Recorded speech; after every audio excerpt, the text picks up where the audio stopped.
Good morning, guys. Ulam for today ay wala na.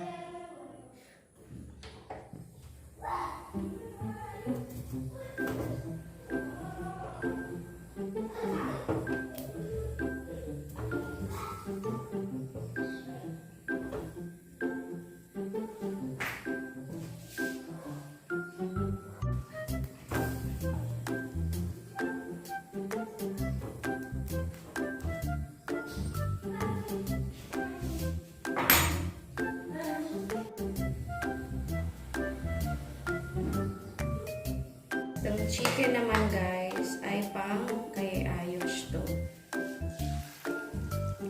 Yan.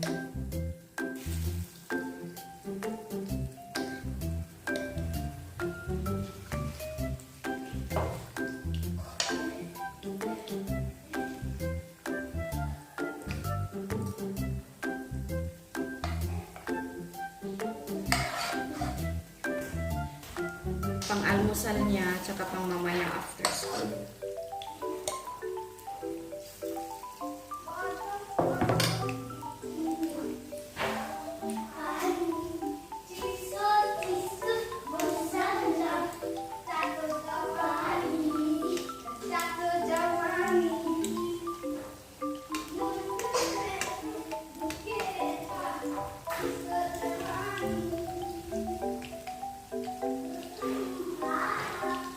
Meron din tayong ganyan na talong, guys, para maiba din yung lasa. Nakatalbos ng kalabasa. Yung dal ay ready na. Yan siya.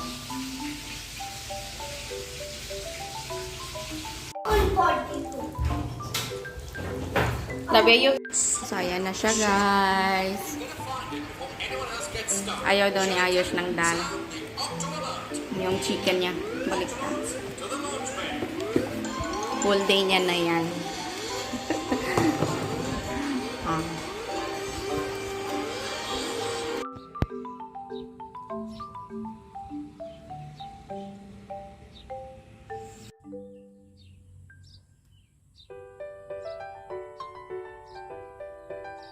Mami. Mami. Mami.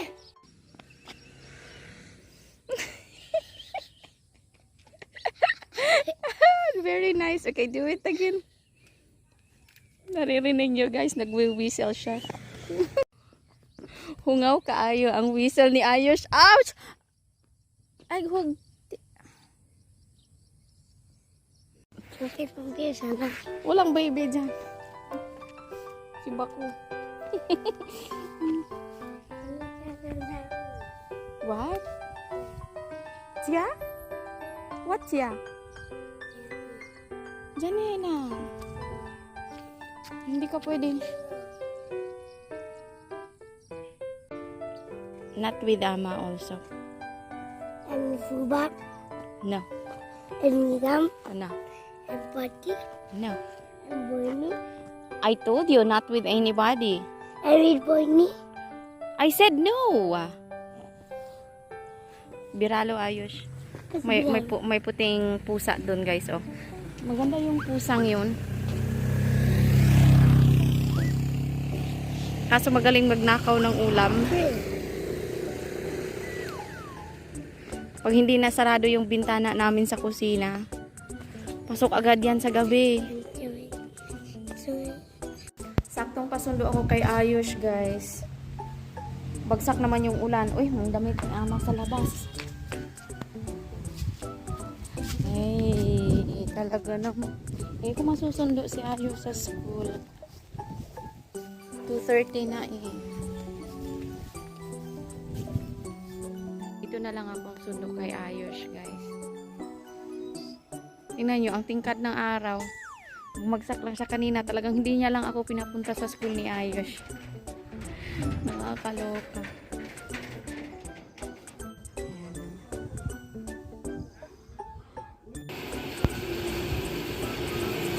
Akala ko nagtatamsak siya, guys. Hindi pala. So, gising na siya, guys. Tapos na rin ako. Mamaya-maya na ako maglilinis ng bigas. May time pa, 5:30 pa lang eh. Gusto ko sanang pumunta ng bazaar. Kaso wala yung bisikleta ko, dinala ni Govinda. Nakakaloka siya. Ewan ko nasaan yun. So, hindi na lang kami pupunta. Hindi bali. Kasi etong ayos na to, nagtampo ito last week. Di ba ako lang mag-isang pumunta doon. Pumunta ako ng mga alauna ba yun? Tapos pagdating ko may samosa ako. Natuwa naman siya sa samosa pero nagtampo. Sabi niya, Mama, hindi mo ako sinama.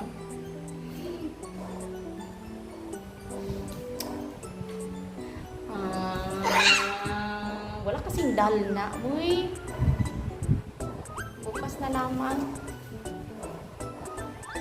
Kasi parang napagod na rin yung binti ko. Maghanap ako kay Govinda dyan. Nandyan kasi yung cellphone niya. Hindi niya dinala. Heavy monster on the beach. Tapos magpapabukas ng ilaw sa akin mamayang gabi. Hairy monster.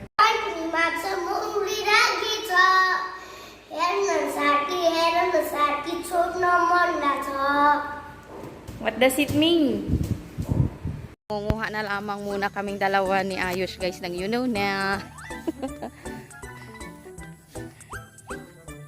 Ay, huwag ka nang sumama Ayush Lai. You stay here na lang, okay? You wait for me.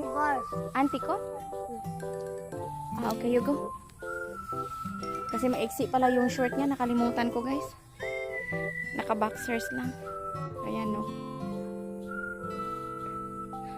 Kibul-kibul. Magasgas yung legs niya dito. Mahaba na yung damo, eh. Ay, sorry.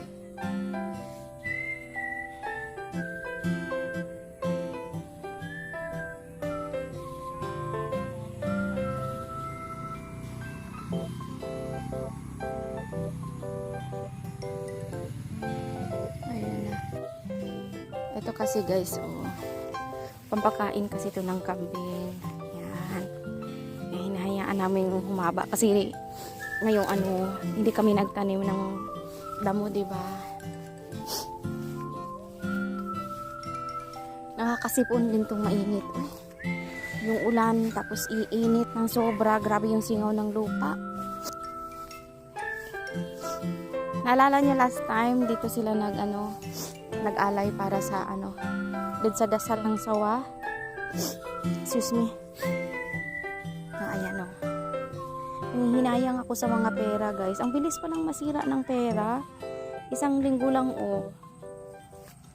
Ayan o. Pero tiglilima lang yan. Tiglilima lang na notes yan.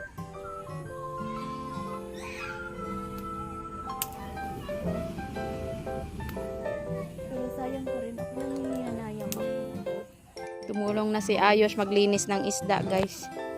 May alimasag daw sila yung maliliit nakuha.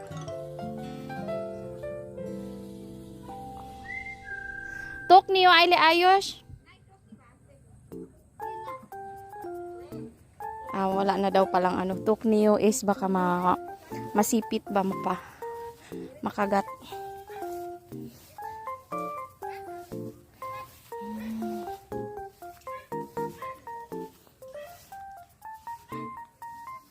Galit na. Ay, talaga. Hindi niya talaga yung maliliit. Mga baby crabs. Kumakagat ka talaga, Ayush. Hindi yan. 3. How many crabs do you have?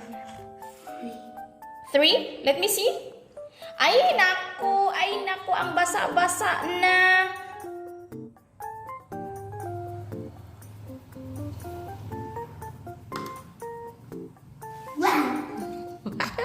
Walang katakot-takot kung Ayush na talaga.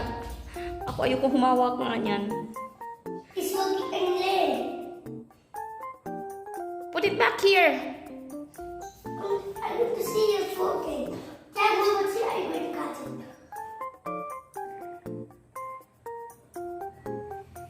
What?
mag-enjoy siya.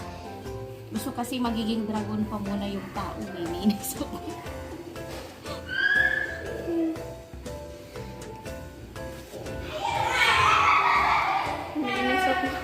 alam mo yung di ka magkanda o gaga, tapos wala siya. Nandiyan pa si Ayos nagpapasaway. Gusto kong mag-wild. Joke lang. Violente masyado.